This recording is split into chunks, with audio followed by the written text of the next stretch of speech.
कोशिश करेंगे हम लोग। लिखवा रखा है मैंने, जो कुछ छूट गया है वो आपका टॉपिक है वैदिक काल।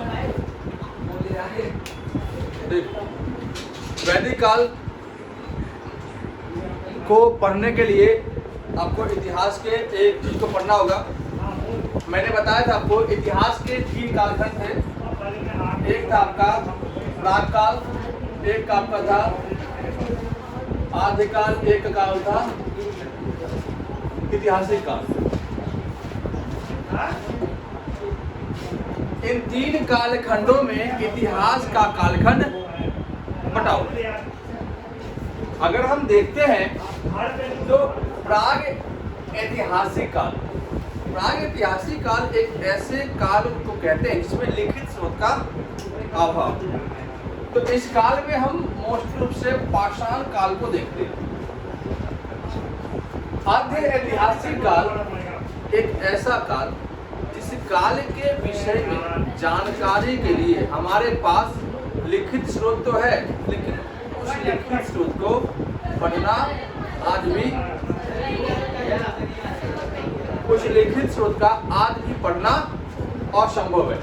उसे कहते हैं आपका आद्य ऐतिहासिक। इसमें हम रखते हैं हड़प्पा का काल। और ऐतिहासिक काल एक ऐसा काल जिस काल के विषय में इतिहासकारों के पास लिखित स्रोत है और उसका पढ़ना भी आज तक संभव है। तो वैदिक काल से लेकर आज तक का जो कालखंड चला है उसे हम ऐतिहासिक कालखंड में रखते हैं। तो देखते हैं इस काल की शुरुआत आपका वैदिक काल से होती है। आपका हड़प्पा हो गया था, पाषाण काल हो गया था, आज आपका वैदिक काल है। वैदिक काल का अर्थ है जिस काल में वेदों की रचना। वैदिक काल अर्थात जिस काल में वेदों की रचना हुई उसे हम वैदिक काल कहते हैं। वैदिक काल के विषय में जानकारी प्राप्त करने के हमारे पास 2 प्रकार के स्रोत हैं। वैदिक काल, अब मैं इसको मिटा देता हूं और ओनली फॉर वैदिक काल के विषय में बताऊंगा।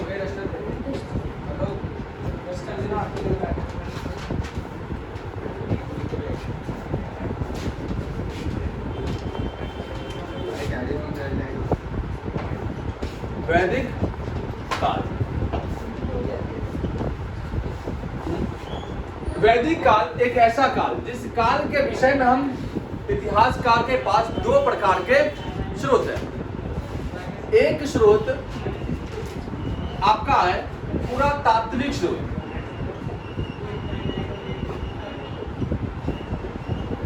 पुरातात्विक स्रोत, और एक स्रोत आपका है वैदिक स्रोत। वैदिक स्रोत या वैदिक ग्रंथ कह लो, वैदिक ग्रंथ।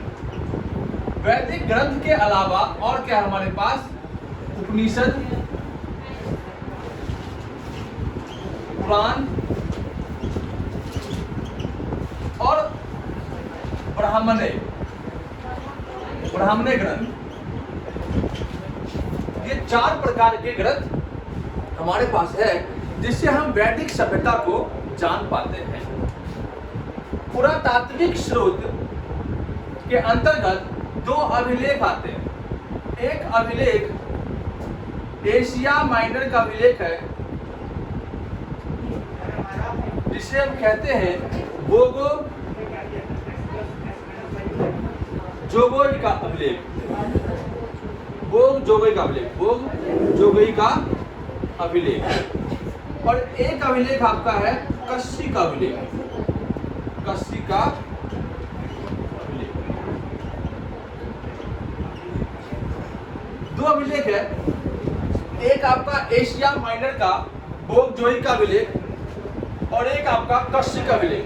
बोगजोई का अभिलेख तुर्की मिला है, तुर्की देश जहां पे अभी भयंकर भूकंप आया था, याद होगा। और कस्सी आपका ईरान में मिला है। इन दोनों अभिलेख के माध्यम से हम वैदिक काल के जो आर्यन्स थे उनके बारे में जानकारी प्राप्त करेंगे, क्योंकि आर्यों के विषय में अलग अलग इतिहासकार, अलग अलग विचारक अपने अलग अलग थॉट देते हैं। कुछ कहते हैं कि आर्यंस जो है इधर चाइना से आए हैं, कुछ कहते हैं तिब्बत से आए हैं, कुछ कहते हैं सेंट्रल एशिया से आए हैं, कुछ कहते हैं कि साउथ के लोग हैं, कुछ कहते हैं कि भारत के लोग ही हैं। तो अलग अलग इतिहासकार के अपने अलग अलग मत हैं। दो इतिहासकार से आपके क्वेश्चन आते हैं, दो विचारक से आपके क्वेश्चन आते हैं। एक आपका मैक्स मूलर, मैक्स मूलर, और एक आपका है दयानंद सरस्वती, दयानंद सरस्वती। मैक्स मूलर और दयानंद सरस्वती में एक ही फर्क है।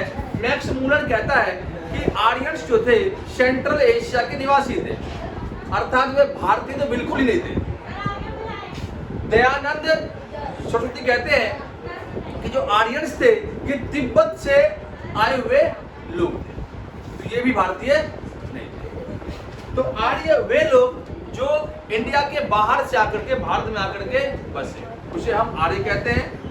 आर्यों की पहचान होती थी संस्कृत से, अर्थात जिन व्यक्ति को संस्कृत पढ़ना और लिखना आता था उन्हें आर्य कहते थे। आर्य का अर्थ होता है श्रेष्ठ, और जिनको संस्कृत जो है पढ़ना या लिखना नहीं आता था उन्हें हम अनार्य कहते हैं। तो आप में से अगर आपको संस्कृत आती है पढ़ना लिखना तो आप हो गए आर्य, अगर मुझे नहीं है तो हम हो गए अनार्य। आर्य का अर्थ होता है श्रेष्ठ। तो ये अभिलेख जो है बोगोजोई का अभिलेख, इस अभिलेख से मालूम पड़ता है कि तुर्की के अंदर दो कबीलाई लोग थे। एक व्यक्ति, एक कबीला का नाम था मित्ती, और एक कबीला का नाम मित्ती और एक कबीला का नाम मिताली। ऐसे दो कबीला था। इस दो कबीले में बार बार युद्ध होता था। बार बार युद्ध होने के बाद इन दोनों कबीलाओं ने एक बार शांति संधि की, और शांति संधि के बाद भगवान की कसम खाई। इंद्र, वायु, वरुण और मित्र, इन भगवानों की कसम खाने के बाद कहा कि हम आपस में कभी युद्ध नहीं करेंगे। और ये फिर कहाँ गए, मित्ती जो था कबीला वो भारत की ओर अग्रसर हो गई। तो मित्ती कबीला के लोग को भी आर्य का दर्जा दिया गया है। तो आर्यंस के विषय में अलग अलग लोगों का अलग अलग थॉट है। शेख ईरानी अभिलेख की जो कशी अभिलेख है, इस अभिलेख से ही मालूम पड़ता है कि आर्यंस जो थे वो ईरान के थे, भारत मूल के। कोई दिक्कत? दूसरा आपका आता है वैदिक। आपको पता होगा कि वैदिक काल के दो कालखंड है। वैदिक काल के दो कालखंड है। एक कालखंड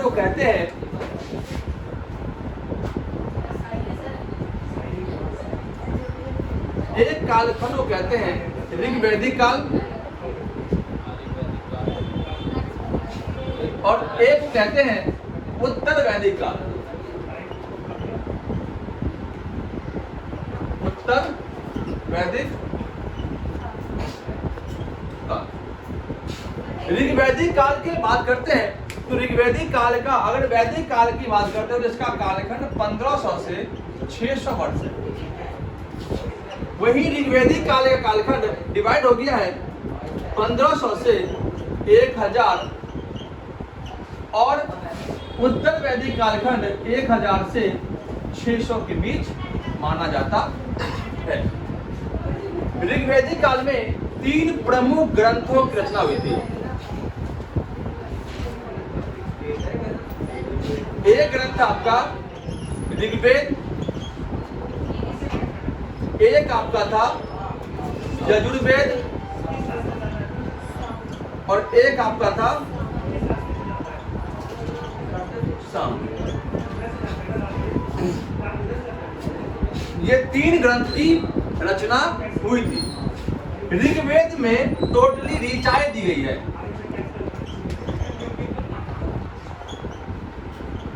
ऋचाएं अर्थात श्लोक के बारे में बताया गया है। यजुर्वेद में यज्ञ और यज्ञ के दौरान गद पद के विषय बताया गया है। वही सामवेद में यज्ञ के दौरान जो मंत्रों का उच्चारण होता है, क्या मंत्रों का उच्चारण होता है, उन मंत्रों के विषय में सामवेद में बताया गया। जबकि एक वेद और है जिसे कहते हैं अथर्ववेद।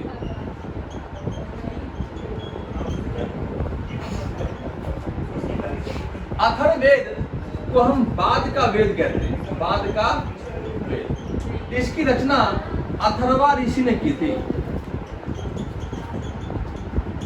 इसमें मोस्ट रूप से जादू, टोना, टोटका, इनके विषय में आपका वर्णन किया गया है। ऋग्वेद, वेद की रचना महर्षि वेदव्यास ने की थी। वेद कोई ऐसा रचना लिखने वाला कोई नहीं था। क्या होता है, पहले काल में लिखने वाले लोग कम थे, क्योंकि लिखने के लिए हमारे पास बुक सामग्री नहीं थी। तो पांडुलिपि टाइप में लिखते थे। तो उस टाइम पे पीढ़ी दर पीढ़ी कहानियां सुनाने का काम चलता था। मान लो इस पीढ़ी के जो लोग हैं वो अगली पीढ़ी को कहानी सुनाएंगे, उस पीढ़ी के जो लोग आएंगे वो उस अगली पीढ़ी को कहानी सुनाएंगे। तो कहानी सुनाते सुनाते सुनाते सुनाते अंत में जो है इन सभी कहानियों को एक संकलित किया गया और एक रचना की गई। और उस रचना में वेदों के ग्रंथों को लिखा गया, ऋग्वेद, यजुर्वेद, सामवेद। ऋग्वेद में ऋचाएं दी गई है, यजुर्वेद में यज्ञ। ऋग्वेद मतलब पूजा पाठ के विषय में बताया गया है। पूजा पाठ में काम मेन चीज क्या होता है, यज्ञ, और यज्ञ में मेन क्या होता है, मंत्र।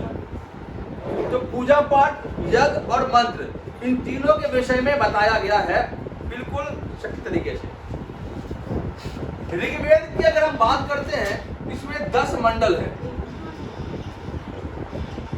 इसके अलावा और क्या है, 1028 श्लोक है, 1028 श्लोक है और 10,446 सूक्त है। ये 3 चीजें इसमें दी गई है। 10 मंडल, 1028 श्लोक और 10,446 आपका सूक्त दिया गया है। 10 मंडल को पढ़ना है तो पहले मंडल जो है उसमें इंद्रदेव के विषय में बताया गया है। इंद्रदेव, अब इंद्रदेव के विषय में इसलिए बताया गया कि ऋग्वेद के अंदर वैदिक काल के लोग, ऋग्वेदिक काल में आर्यों का सबसे प्रमुख देवता इंद्र को माना गया। इंद्र जिसे पुरंदर कहते हैं, अर्थात जो किले को तोड़ दे, किले को तोड़ने वाले को पुरंदर कहते हैं। और पुरंदर किसे कहते हैं, इंद्र को। इंद्र का नाम ऋग्वेद में 250 बार लिया गया है। कितने बार, 250 बार लिया गया है। ऋग्वेद के पहला मंडल था, फर्स्ट मंडल। वही तीसरे मंडल में सूर्य देव के विषय में बताया गया है। सूर्य देव में सावित्री को समर्पित है, ये आपका दिया गया है, अर्थात सूर्य देव के विषय में वर्णन किया गया है। 7वें मंडल में 10 राज युद्ध के विषय में बताया गया है। 9वें मंडल में सोम देवता और 10वें मंडल में वर्ण व्यवस्था के विषय में बताया गया है। 10 मंडल में कम से कम 5 मंडल आपके पास जानकारी होनी चाहिए। इंद्रदेव पहले मंडल में है, सूर्यदेव का वर्णन तीसरे मंडल में। इसी तीसरे मंडल से ओम भूर्भुवः स्वः लिया गया है। तो ऋग्वेद के किस मंडल में ओम भूर्भुवः स्वः, जहां पे सूर्य, क्योंकि ओम का उच्चारण सूर्य से ही निकला हुआ है। जब नासा के वैज्ञानिकों ने रिसर्च किया तो देखा कि जो सूर्य की जो फ्लेम है, वो फ्लेम में से जो है ओम की आवाज आती है, ओम।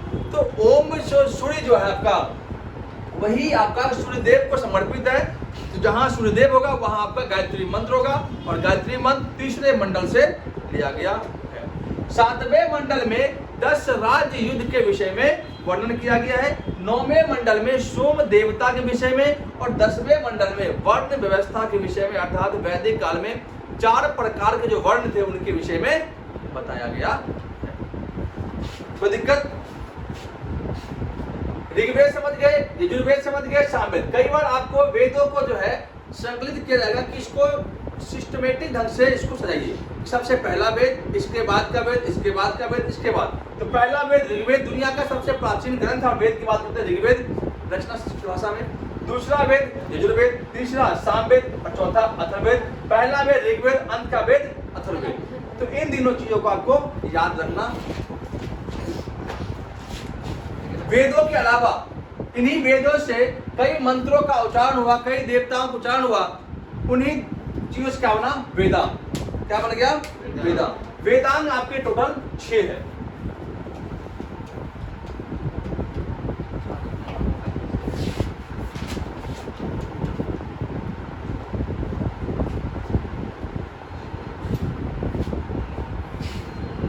वेदांग कितने हैं? 6 है। इसके अलावा पुराण की बात करते हैं। पुराण 18 पुराण है। इन 18 पुराण में मात्र 5 ही ऐसे पुराण हैं जिसमें ईश्वर के बारे में वर्णन किया गया। किसमें? कितने पुराण में? 5 पुराणों में ईश्वर के विषय में बताया गया है। और वो ईश्वर कौन थे? तो अब पुराण कौन से थे? तो विष्णु पुराण, गरुड़ पुराण, वायु पुराण, मत्स्य पुराण और एक पुराण और है उस पुराण। मतलब लगभग 5 पुराण के अंतर्गत जो है आपके भगवानों के बारे में बताया गया है। इसके अलावा शेष 13 पुराणों में भगवान के विषय में नहीं बताया गया है। सबसे पुराना पुराण जो है आपका मत्स्य पुराण है।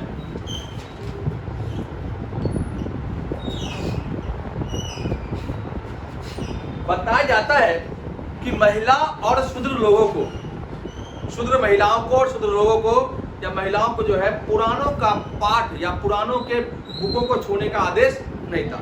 लेकिन मंदिरों में जब पुराण की कथाएं होती थी, भागवत कथाएं होती थी, हाँ बताया आपको, वायु पुराण, गरुड़ पुराण, मत्स्य पुराण, इसके अलावा एक पुराण कौन बताया था? विष्णु पुराण और भागवत। ये 5 ऐसे ग्रंथ है, पुराण है, जिसमें आपके भगवान के विषय में बताया गया है।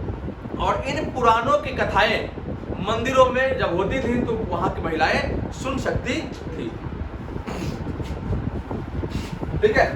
इसके बाद उपनिषद की बात करते हैं। तो पुराणों के अलावा उपनिषद है, जिनमें सबसे फेमस उपनिषद हुआ मुंडका उपनिषद। मुंडका उपनिषद। मुंडका उपनिषद में लिखा गया है, मुंडका उपनिषद से दिया गया सत्यमेव जयते। सत्यमेव जयते का अर्थ बता आपको, सत्य के ही सदा जीत होती है। और गांधी जी का यही एक हथियार था, सत्यमेव जयते। सबसे खतरनाक हथियार था गांधी जी का। इसके अलावा जितने भी आप सिक्के देख लो, अशोक स्तंभ देख लो, उस पर यही दिया गया होता है। लिया कहां से है? मुंडका उपनिषद। तो ये चीज आपके लिए काफी काम होता है। अब हम आगे चीजों को पढ़ते हैं और आर्यंस के आगमन के विषय में देखते हैं।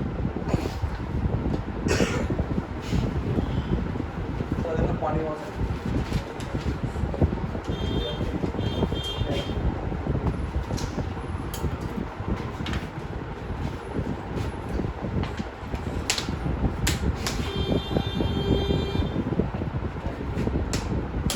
देखो, मैंने बताया था आप लोगों को कि आर्य अर्थात श्रेष्ठ। आर्य लोगों को भली भांति पता थी, इस बात की जानकारी थी कि भारतीय लोगों को संस्कृत नहीं आती है। जिस प्रकार से अंग्रेजों को यह बात पता थी कि भारतीय लोगों को अंग्रेजी नहीं आती है, तो जब अंग्रेज यहाँ पे आए तो उन्हें दिक्कत हुई। एक तो इंडियन लैंग्वेज को समझने में, तो इंडियन लैंग्वेज को समझते समझते उन्होंने क्या किया, भारतीय लोगों को इंग्लिश सिखाई। आज स्थिति ऐसी आ गई है कि हमें मजबूरन इंग्लिश सीखनी पड़ती, बोलनी पड़ती। तो उस टाइम पे आर्यंस ने दिमाग लगाया कि या तो हम संस्कृत को भूल जाए या तो संस्कृत उनको आ जाए।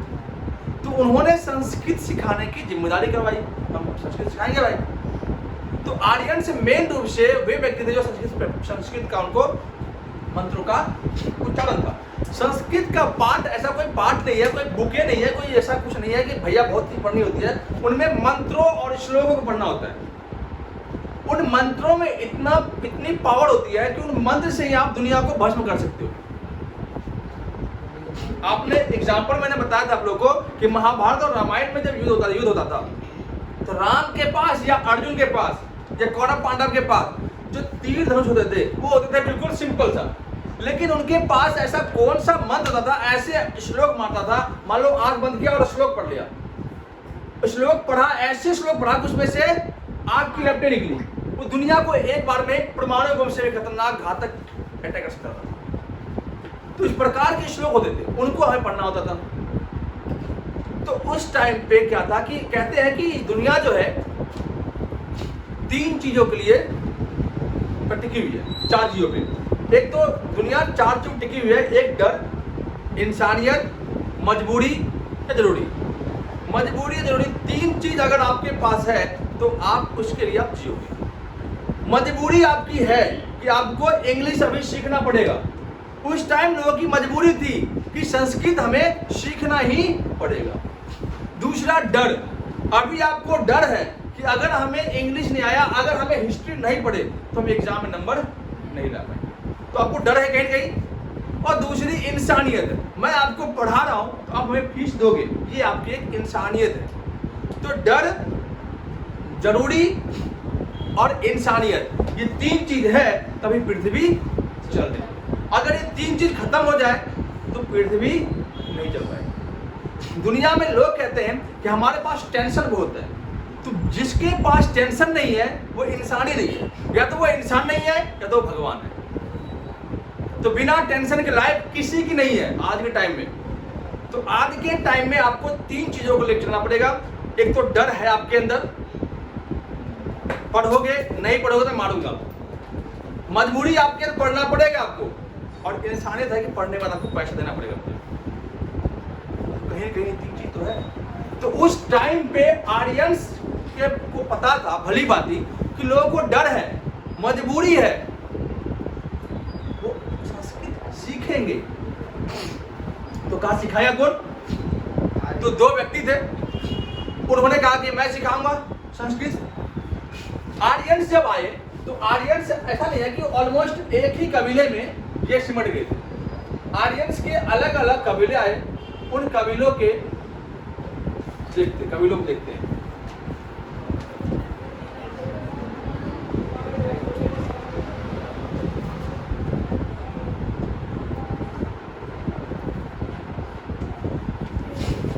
आर्यंस के अलग अलग कबीला है। उन कबीला में सबसे मजबूत कबीला था भरत कबीला। जैसे बताया आपको कि भारत के अंदर हमारे पास भी रेजिमेंट है, Sikh regiment, Rajputana regiment, Bihar regiment, अलग अलग रेजिमेंट है। तो सबसे शक्तिशाली या पावरफुल रेजिमेंट कौन हमारा? Sikh regiment, Rajputana regiment. अब जब गलवान घाटी में अटैक हुआ था, हमला हुआ था, तो सिख रेजिमेंट वहां पहुंच गया। बिहार रेजिमेंट भी हुआ था, तो बिहार रेजिमेंट को यह आदेश दिया गया कि कोई भी रेजिमेंट के व्यक्ति, कोई भी सेना जो है हथियार या अर्थात गोले बारूद नहीं चलाएगा।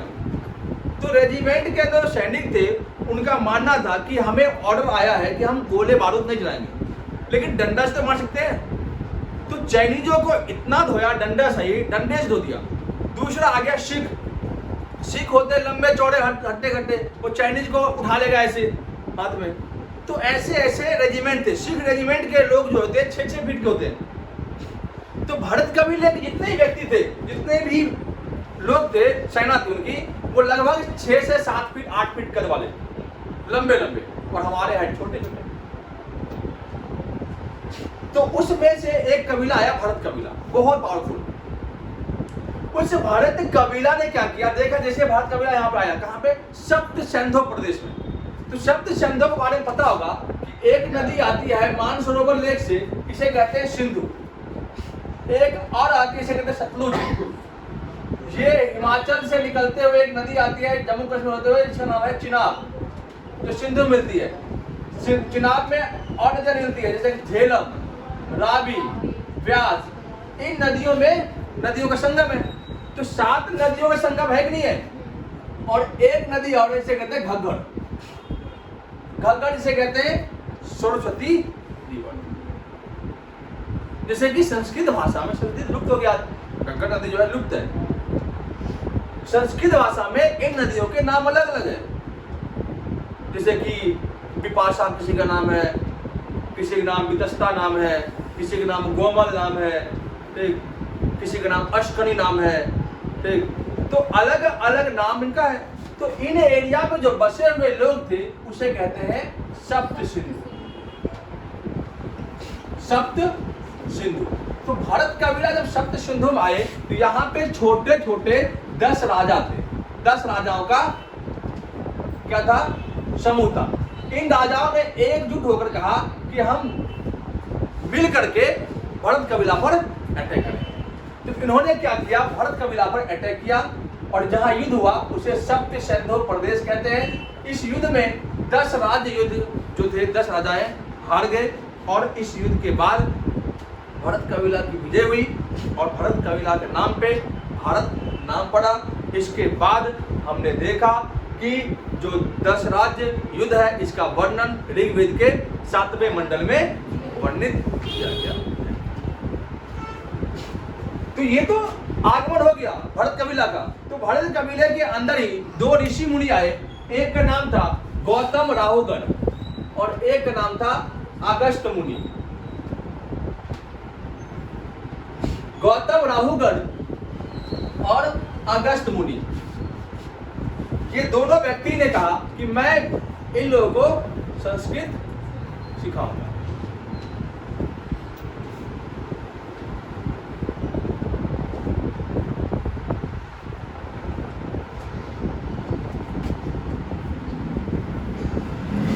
कहा कि मैं 2 लोगों को संस्कृत सिखाऊंगा। इन एरिया में गौतम राहुगढ़ था, कहां पे?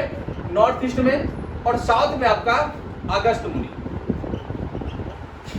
इन दोनों में होड़ होगी कि मैं संस्कृत सिखाऊंगा। तो गौतम राहुगढ़ ने एक मंत्र का संस्कृत में उच्चारण किया और एक हुक्का नामक मिसाइल निकाला अपने मुंह से, और उसने वो मिसाइल ऐसी दी अगर एक बार बुझ गया, वो मतलब बुझ गया, तो दोबारा वो नहीं चल सकता। तो हुक्का नामक मिसाइल की लपेटे जहां जहां गई वहां पे संस्कृत का फैलाव होना शुरू हो गया। गौतम राहुगढ़ बढ़ते गए, लेकिन यहाँ बिहार के आसपास जो हाजीपुर का एरिया है, हाजीपुर अर्थात पटना समझ लो, पटना के आसपास वो हुक्का नामक मिसाइल गिर गया और बुझ गया। जब बुझ गया वो, तो भैया गौतम राहुगढ़ ने कहा, श्राप दे दिया। श्राप ये दिया कि ये अछूतों की बस्ती है, अर्थात यहाँ के लोग अपवित्र हैं। ये लिखा किसमें है? अथर्ववेद में लिखा हुआ है कि गौतम राहुगढ़ ने कहा, जब उनका हुक्का नामक मिसाइल गिर गया मुंह से और जब वो बुझ गया जब, तो उन्होंने कहा कि यहाँ के लोग क्या है? अछूत। ठीक। जब गौतम राहुगढ़ यहाँ पे आए थे तो इस टाइम राजा था राजा विदेह। और राजा विदेह कौन थे? तो राम जी के दादाजी थे, दशरथ जी के पिता। राजा विदेह के टाइम में यहाँ पे ये आए थे और इन्होंने संस्कृत का फैलाव किया। संस्कृत का सबसे अधिक फैलाव आपका जम्मू कश्मीर और उत्तर प्रदेश और राजस्थान हुआ। सबसे अधिक प्रसार आपका उत्तर प्रदेश में हुआ। इसलिए आप देखोगे बनारस के अंदर काशी के विद्वान काफी प्रकांड विद्वान होते हैं, जहाँ के पंडित काफी पढ़े लिखे होते हैं।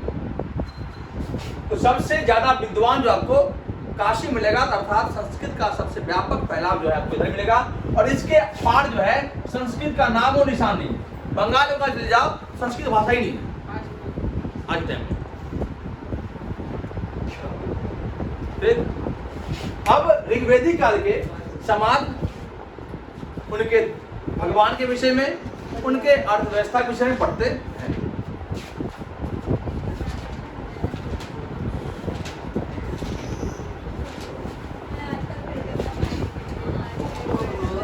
अगर हम समाज की बात करते हैं ऋग्वेदिक काल के समाज।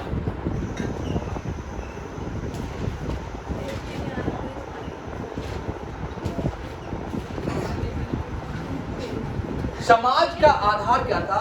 वर्ण व्यवस्था। क्या आधार था? वर्ण व्यवस्था। इसका जिक्र, इसका वर्णन किसमें है? तो 10वें मंडल में है।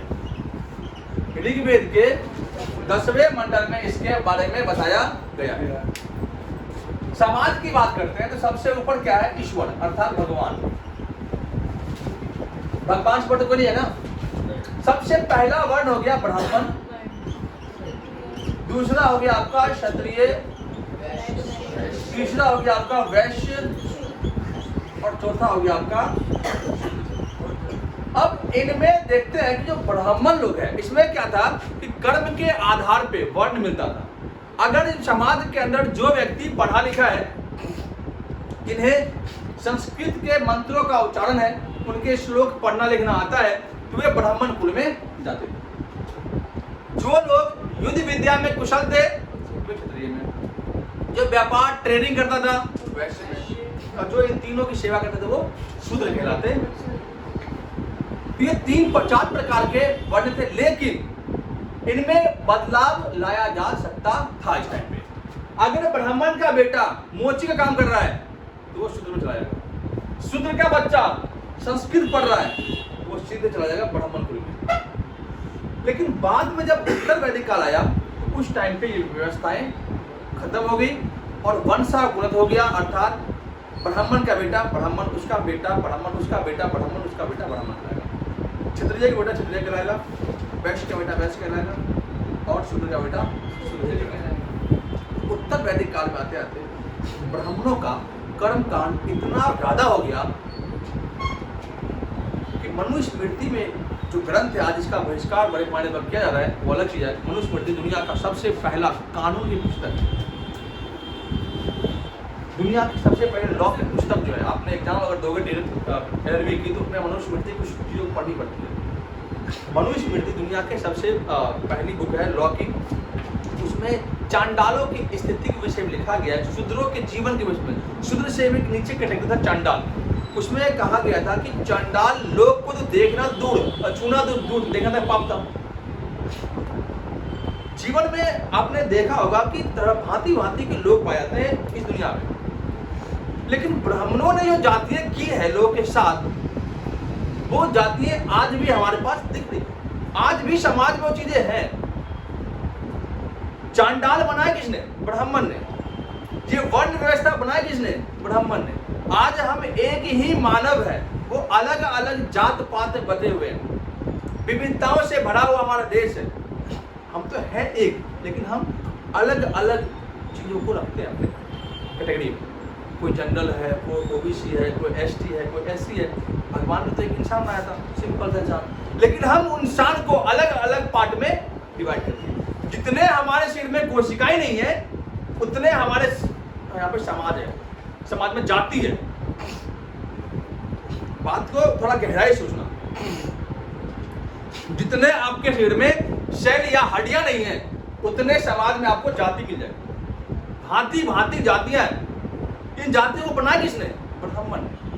तो मनुस्मृति में लिखा हुआ है कि चांडाल एक ऐसे प्रवृत्ति के लोग थे जो मुर्दे को अंत्येष्टि करते थे, उनकी अंतिम क्रिया करते थे। अगर उन्हीं व्यक्तियों में से किसी ने भी एक बार भगवान का उच्चारण ले लिया तो ब्राह्मण लोग पता है क्या कहते थे कि हमारे ईश्वर अछूत हो गए। प्रवृत्ति कितनी बेकार सोच थी, और उन सोचों को आज भी हमारे समाज में देखा जाता है। महात्मा गांधी का बहिष्कार बड़े पैमाने पर इसलिए किया गया क्योंकि वो वर्ण व्यवस्था के समर्थक थे और अंबेडकर इसके खिलाफ। क्या आपको लगता है कि ये व्यवस्था होनी चाहिए? आज आप पढ़े लिखे अच्छे व्यक्ति हो, जनरल कैटेगरी में हो, जॉब नहीं लगती है, और एससी कैटेगरी के जो लोग होते हैं उनकी जॉब लग जाती है। अब जॉब लेने के लिए एससी कैटेगरी उठाओगे और जब आपको बोल देगा तो छूत लोग, तो आप बुरा मान जाओगे। तो अब सरकार को ये होना चाहिए कि सबको इक्वल कर दे, और जो वाकई में आरक्षण लेने लायक है उन्हें उन जाति से निकाल करके अलग से आरक्षण दे, उनके लिए सुविधाएं दे ताकि वे समाज में ऊपर उठ सके। इसके बाद अगर हम बात करते हैं अर्थव्यवस्था की,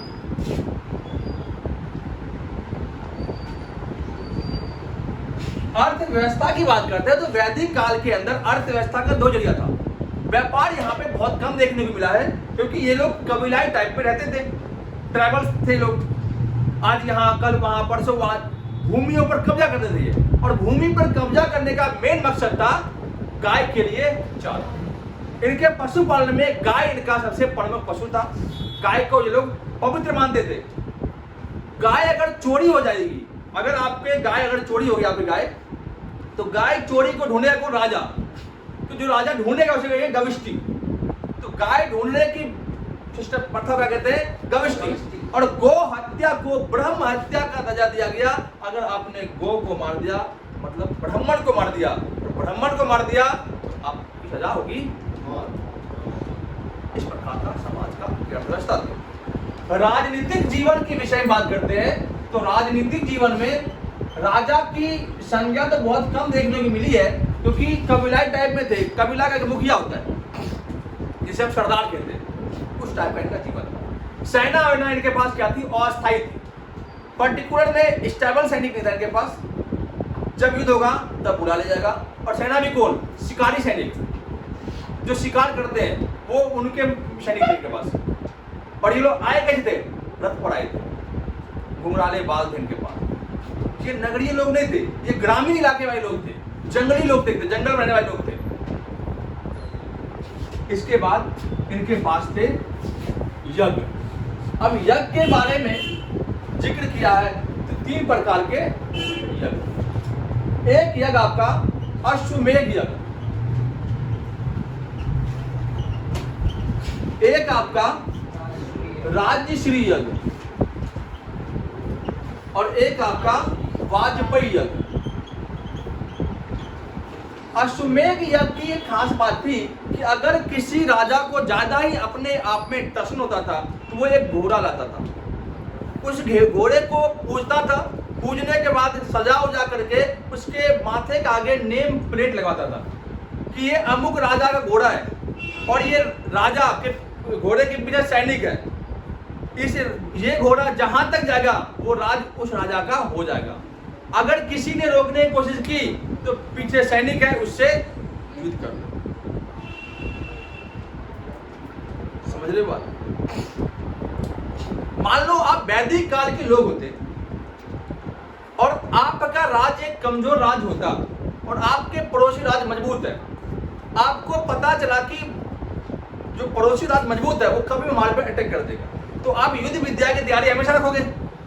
अब मान लो आप लोटा लेकर सुबह गए खेत के पास और देखा कि उधर से घोड़ा आ रहा है। घोड़ा जैसे ही आया आपने उसको देखा।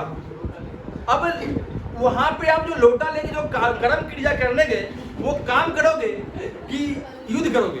आप एज एक सैनिक हो। अगर घोड़ा आपके राज से क्रॉस हो गया तो आपका राज हाथ से निकल जाएगा और आप अगर युद्ध में जीतोगे तो आपका क्या हो जाएगा पता ही नहीं आपको, सुबह सुबह काम हो जाएगा। अगर आप उस टाइम में होते तो आप क्या करते? एक सुंदर सी लाते घोड़ी, उन घोड़ी को सजा उजा करते, जब भी जाते जहां भी जाते घोड़ी को साथ ले आते, देखते कि पड़ोसी राज्य का घोड़ा आ रहा है, उस घोड़े को घोड़ी के पास छोड़ देते, उस घोड़े के पास घोड़ी को छोड़ देते। घोड़ा घोड़ी में प्यार होता, ना घोड़ा आगे बढ़ता ना घोड़ी आगे पीछे भागती। दोनों में क्या रहता? प्यार। और सैनिक होता पीछे, ना राज उसका रहता और ना राज उसका होता, बीच में क्या होती? शांति। तो उतने दिमागदार लोग थे कि नहीं थे पता नहीं, सोचना पड़ेगा उसके लिए। राजश्री यज्ञ एक ऐसा यज्ञ, आपने देखा होगा बाहुबली मूवी, भल्लाल देव शपथ देता कि मैं भल्लाल देव माहिष्मती साम्राज्य की कसम खाता हूं कि मैं इस पूरे साम्राज्य की रक्षा करूंगा। इस प्रकार के यज्ञ को कहते हैं राजश्री यज्ञ कहते हैं, शपथ लेना। मोदी जी हमारे लेते नहीं है, मैं भारतीय संविधान के गौरव और सम्मान की रक्षा करूंगा, मैं आत्मपूर्वक से अपने निष्ठापूर्वक से भारत देश की जनता और भारतीय राष्ट्र की रक्षा करने में अपने जीवन को बलिदान दे दूंगा। ये कसम खाते हैं, सब नेता खाते हैं, लेकिन नेता कसम खाने वाले हमेशा झूठे होते हैं। लेकिन मोदी जी मस्त इंसान। वाजपेयी यज्ञ में शस्त्रों की पूजा होती है, अस्त्रों की पूजा होती है, जिसमें हम देखते हैं कि हथियार को ला करके पूजा होता है। हमारे यहाँ पे दशहरे में नवरात्रि जो टाइम होता है उसमें जिस दिन बलि होता है 9वीं के दिन, उससे एक दिन पहले अष्टमी में अस्त्रों की पूजा की जाती है। तो इस प्रकार के अस्त्रों की पूजा को वाजपेयी यज्ञ की संज्ञा देते हैं। इस प्रकार से आपका वैदिक काल के सभी इंपॉर्टेंट टॉपिक खत्म हुए।